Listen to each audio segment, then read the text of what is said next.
ಅರವಿಂದಾಗೆ ಹೋಗಲಿ ಮತ್ತೆ ಸಂಪರ್ಕ ಮಾಡ್ತೀನಿ. ಅಮರನಾಥದ ಪೊಲೀಸರ ಪರ ನಿವೃತ್ತ ಐಪಿಎಸ್ಗಳ ಬ್ಯಾಚ್ ಘಟನೆಯಲ್ಲಿ ಪೊಲೀಸರ ತಪ್ಪಿಲ್ಲ ಎಂದು ವಿವರಣೆಯನ್ನ ಕೊಡಲಾಗಿದೆ. ಸ್ಟೇಡಿಯಂ ಬಳಿ ಹೆಚ್ಚು ಜನ ಸೇರಿದ್ರಿಂದ ಅವಘಡ ಅಂತ ಉಲ್ಲೇಖ ಆಗಿದೆ. ಊಹೆಗೂ ಮೀರಿದ ಜನ ಕಾರ್ಯಕ್ರಮಗಳಿಗೆ ಬಂದಿದ್ರು. ಸೊ ಹೀಗಾಗಿ ಪೊಲೀಸರಿಗೆ ಬಂದೋಬಸ್ತ್ ವೇಳೆ ಕಷ್ಟವಾಗಿದೆ. ಜೊತೆಗೆ ಮೂರ್ ಕಡೆ ಕಾರ್ಯಕ್ರಮ.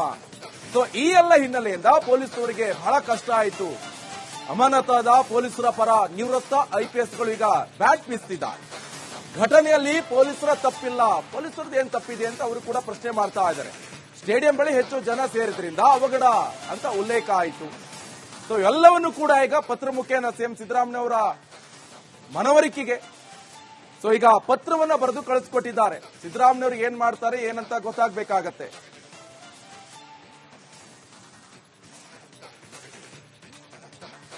ಅರವಿಂದಾಗೆ ಹೋಗಲಿ ಮತ್ತೆ ಸಂಪರ್ಕ ಮಾಡ್ತೀನಿ. ಅಮರನಾಥದ ಪೊಲೀಸರ ಪರ ನಿವೃತ್ತ ಐಪಿಎಸ್ಗಳ ಬ್ಯಾಚ್ ಘಟನೆಯಲ್ಲಿ ಪೊಲೀಸರ ತಪ್ಪಿಲ್ಲ ಎಂದು ವಿವರಣೆಯನ್ನ ಕೊಡಲಾಗಿದೆ. ಸ್ಟೇಡಿಯಂ ಬಳಿ ಹೆಚ್ಚು ಜನ ಸೇರಿದ್ರಿಂದ ಅವಘಡ ಅಂತ ಉಲ್ಲೇಖ ಆಗಿದೆ. ಊಹೆಗೂ ಮೀರಿದ ಜನ ಕಾರ್ಯಕ್ರಮಗಳಿಗೆ ಬಂದಿದ್ರು. ಸೊ ಹೀಗಾಗಿ ಪೊಲೀಸರಿಗೆ ಬಂದೋಬಸ್ತ್ ವೇಳೆ ಕಷ್ಟವಾಗಿದೆ. ಜೊತೆಗೆ ಮೂರ್ ಕಡೆ ಕಾರ್ಯಕ್ರಮ. ಸೊ ಈ ಎಲ್ಲ ಹಿನ್ನೆಲೆಯಿಂದ ಪೊಲೀಸರಿಗೆ ಬಹಳ ಕಷ್ಟ ಆಯಿತು.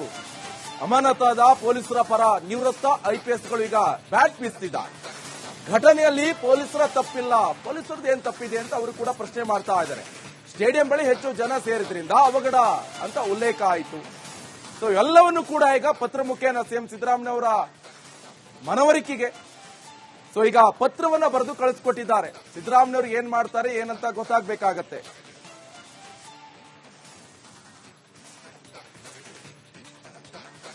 ಅರವಿಂದಾಗೆ ಹೋಗಲಿ ಮತ್ತೆ ಸಂಪರ್ಕ ಮಾಡ್ತೀನಿ. ಅಮರನಾಥದ ಪೊಲೀಸರ ಪರ ನಿವೃತ್ತ ಐಪಿಎಸ್ಗಳ ಬ್ಯಾಚ್ ಘಟನೆಯಲ್ಲಿ ಪೊಲೀಸರ ತಪ್ಪಿಲ್ಲ ಎಂದು ವಿವರಣೆಯನ್ನ ಕೊಡಲಾಗಿದೆ. ಸ್ಟೇಡಿಯಂ ಬಳಿ ಹೆಚ್ಚು ಜನ ಸೇರಿದ್ರಿಂದ ಅವಘಡ ಅಂತ ಉಲ್ಲೇಖ ಆಗಿದೆ. ಊಹೆಗೂ ಮೀರಿದ ಜನ ಕಾರ್ಯಕ್ರಮಗಳಿಗೆ ಬಂದಿದ್ರು. ಸೊ ಹೀಗಾಗಿ ಪೊಲೀಸರಿಗೆ ಬಂದೋಬಸ್ತ್ ವೇಳೆ ಕಷ್ಟವಾಗಿದೆ. ಜೊತೆಗೆ ಮೂರ್ ಕಡೆ ಕಾರ್ಯಕ್ರಮ. ಸೊ ಈ ಎಲ್ಲ ಹಿನ್ನೆಲೆಯಿಂದ ಪೊಲೀಸರಿಗೆ ಬಹಳ ಕಷ್ಟ ಆಯಿತು. ಅಮರನಾಥದ ಪೊಲೀಸರ ಪರ ನಿವೃತ್ತ ಐಪಿಎಸ್ಗಳು ಈಗ ಬ್ಯಾಟ್ ಬೀಸ್ತಿದ್ದಾರೆ. ಘಟನೆಯಲ್ಲಿ ಪೊಲೀಸರ ತಪ್ಪಿಲ್ಲ, ಪೊಲೀಸರದ್ದು ಏನ್ ತಪ್ಪಿದೆ ಅಂತ ಅವರು ಕೂಡ ಪ್ರಶ್ನೆ ಮಾಡ್ತಾ ಇದ್ದಾರೆ. ಸ್ಟೇಡಿಯಂ ಬಳಿ ಹೆಚ್ಚು ಜನ ಸೇರಿದ್ರಿಂದ ಅವಘಡ ಅಂತ ಉಲ್ಲೇಖ ಆಯಿತು. ಸೊ ಎಲ್ಲವನ್ನೂ ಕೂಡ ಈಗ ಪತ್ರ ಮುಖೇನ ಸಿಎಂ ಸಿದ್ದರಾಮಯ್ಯ ಮನವರಿಕೆಗೆ ಸೊ ಈಗ ಪತ್ರವನ್ನ ಬರೆದು ಕಳಿಸ್ಕೊಟ್ಟಿದ್ದಾರೆ. ಸಿದ್ದರಾಮಯ್ಯವರು ಏನ್ ಮಾಡ್ತಾರೆ ಏನಂತ ಗೊತ್ತಾಗಬೇಕಾಗತ್ತೆ.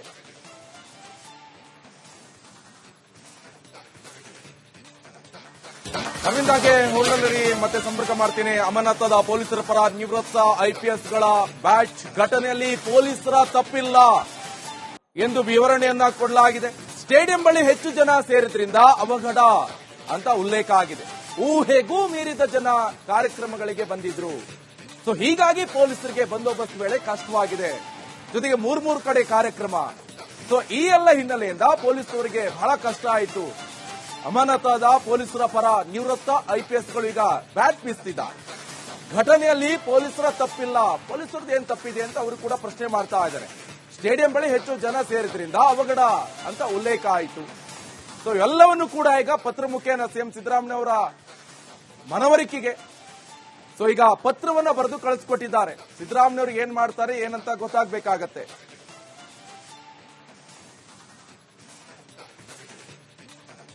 ಹಿರಿಯ ಐಪಿಎಸ್ ಅಧಿಕಾರಿಗಳು 3 ಜನ ಏನಿದ್ರು ಅವರ ಅಮಾನತನ್ನ ಹಿಂಪಡೆಯಬೇಕು, ಅದನ್ನ ರದ್ದು ಮಾಡಬೇಕು ಅನ್ನೋ ಹಂತವನ್ನ ತಿಳಿಸಿ ಈ ಪ್ರಮುಖ ಅಂಶಗಳನ್ನ ತಿಳಿಸಿ ಸದ್ಯ ಹಿರಿಯ ಐಪಿಎಸ್ ಅಧಿಕಾರಿಗಳು, ನಿವೃತ್ತ ಐಪಿಎಸ್ ಅಧಿಕಾರಿಗಳು ಸಿಎಂಗೆ ಲೆಟರ್ ನ ಬರೆದಿರುವಂತದ್ದು.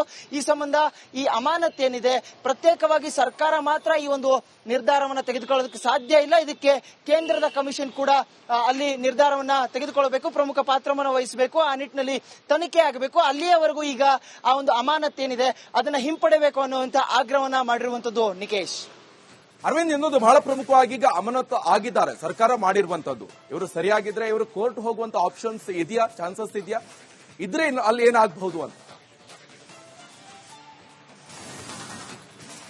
ಖಂಡಿತ ನಿಕೇಶ್, ಖಂಡಿತವಾಗ್ಲೂ ಈಗ ಒಂದು ಲೆಟರ್ ಕೂಡ ಹರಿದಾಡ್ತಾ ಇರುವಂತದ್ದು ಭದ್ರತೆಯ ವಿಷಯದಲ್ಲಿ ಗೃಹ ಮಂತ್ರಿಗಳಿಗೆ ಜೊತೆಗೆ ಡಿಪಿಆರ್ ಅವರಿಗೆ ಈಗಾಗಲೇ ಒಂದು ವಿಧಾನಸೌಧ ಭದ್ರತಾ ಡಿಸಿಪಿ ಆಗಿರುವಂತಹ ಬಸವನಗೌಡ ಅವರು ಪತ್ರವನ್ನ ಬರೆದಿರ್ತಾರೆ. ಈ ಒಂದು ಭದ್ರತೆ ನೀಡಲು ಸಾಧ್ಯವಿಲ್ಲ, ಅತಿ ಹೆಚ್ಚಿನ ಸಂಖ್ಯೆಯಲ್ಲಿ ಅಭಿಮಾನಿಗಳು ಬರ್ತಾರೆ, ಅದನ್ನ ನಿಭಾಯಿಸಲು ಸಾಧ್ಯವಿಲ್ಲ ಅನ್ನುವಂತ ಪತ್ರಗಳನ್ನ ಬರೆದಿರ್ತಾರೆ. ಆ ಒಂದು ಪತ್ರ ಕೂಡ ಈಗಾಗಲೇ ಬಂದಿರುವಂತದ್ದು ಪ್ರಮುಖ ಸಾಕ್ಷ್ಯವಾಗಿ ಅದು ಕೂಡ ಬರುತ್ತೆ. ಈ ಒಂದು ಅಮಾನತಿನಲ್ಲಿ ಸುಮಾರು 5 ಜನ ಏನು ಅಧಿಕಾರಿಗಳನ್ನ ಅಮಾನತು ಮಾಡಿರ್ತಾರೆ. ಕಬ್ಬನ್ ಪಾರ್ಕ್ ಠಾಣೆಯ ಒಂದು ಪೊಲೀಸ್ ಇನ್ಸ್ಪೆಕ್ಟರ್, ಎಸಿಪಿ, ಡಿಸಿಪಿ ಜೊತೆಗೆ ನಗರ ಪೊಲೀಸ್ ಆಯುಕ್ತರಾಗಿದ್ದಂತಹ ದಯಾನಂದ್ ಅವರು ಇವರೆಲ್ಲರೂ ಕೂಡ ಕೋರ್ಟ್ ಹೋಗ್ತಾರೆ. ಈ ಹಿಂದೆ ನಾವು ಇಲಾಖೆಗೆ ಅಂದ್ರೆ ಗೃಹ ಮಂತ್ರಿಗಳಿಗೆ ಹಾಗೆ ಸಿಎಂನ ಮುಖ್ಯ ಕಾರ್ಯದರ್ಶಿಗೆ ನಾವು ತಿಳಿಸಿದ್ವಿ.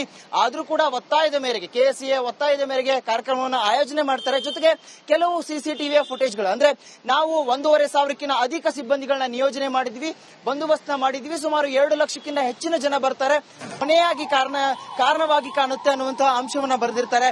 ಒಂದೇ ದಿನದಲ್ಲಿ 3 ಕಾರ್ಯಕ್ರಮಗಳನ್ನ ಆಯೋಜನೆ ಮಾಡ್ತಾರೆ. ಪ್ರತ್ಯೇಕವಾಗಿ ಅಲ್ಲಿ ಬಂದೋಬಸ್ತ್ ನೀಡಲಾಗಿರುತ್ತೆ. ಈ ಹಿಂದೆ ಪೊಲೀಸ್ ಇಲಾಖೆಯಿಂದ ಪತ್ರ ಕೂಡ ಬರೆದಿರ್ತಾರೆ ಗೃಹ ಮಂತ್ರಿಗಳಿಗೆ. ಅದರಲ್ಲೂ ಮುಖ್ಯವಾಗಿ ಒಂದೇ ದಿನದಲ್ಲಿ ಕಾರ್ಯಕ್ರಮ ನಡೆಸಲು ಸಾಧ್ಯವಿಲ್ಲ. ಅದರ ಹಿಂದಿನ ದಿನ ಫೈನಲ್ ನ ಮ್ಯಾಚ್ ನ ದಿನ ರಾತ್ರಿ ಇಡೀ ವಿಜಯೋತ್ಸವವನ್ನ ಆಚರಿಸಿದ್ರು. ಆಗ್ಲೂ ಕೂಡ ಪೊಲೀಸ್ ಅಧಿಕಾರಿಗಳು ಭದ್ರತೆಯನ್ನೇ ನೀಡಿದ್ದಾರೆ. ಮಾರನೇ ದಿನವೇ ಈ ಒಂದು ಕಾರ್ಯಕ್ರಮವನ್ನ ಆಯೋಜನೆ ಮಾಡೋದ್ರಿಂದ ಅತಿಯಾದಂತಹ ಸಂಖ್ಯೆಯಲ್ಲಿ ಅಭಿಮಾನಿಗಳು ಬರ್ತಾರೆ ಅನ್ನುವಂತಹ ಮಾತನ್ನ ಈ ಹಿಂದೆ ಪೊಲೀಸ್ ಅಧಿಕಾರಿಗಳು ನೀಡಿದ್ರು. ಒತ್ತಾಯದ ಮೇರೆಗೆ ಆರ್ಸಿಬಿಯ ಮ್ಯಾನೇಜ್ಮೆಂಟ್ ಜೊತೆಗೆ ಕೆಎಸ್ಸಿಎ ಒತ್ತಾಯದ ಮೇರೆಗೆ ಸರ್ಕಾರದವರು ಈ ಒಂದು ಕಾರ್ಯಕ್ರಮವನ್ನು ಆಯೋಜನೆ ಮಾಡ್ತಾರೆ. ಈ ಹಂತದಲ್ಲಿ ಇಲ್ಲಿ ಪೊಲೀಸರ ಪಾತ್ರ ಕಡಿಮೆ ಇದೆ.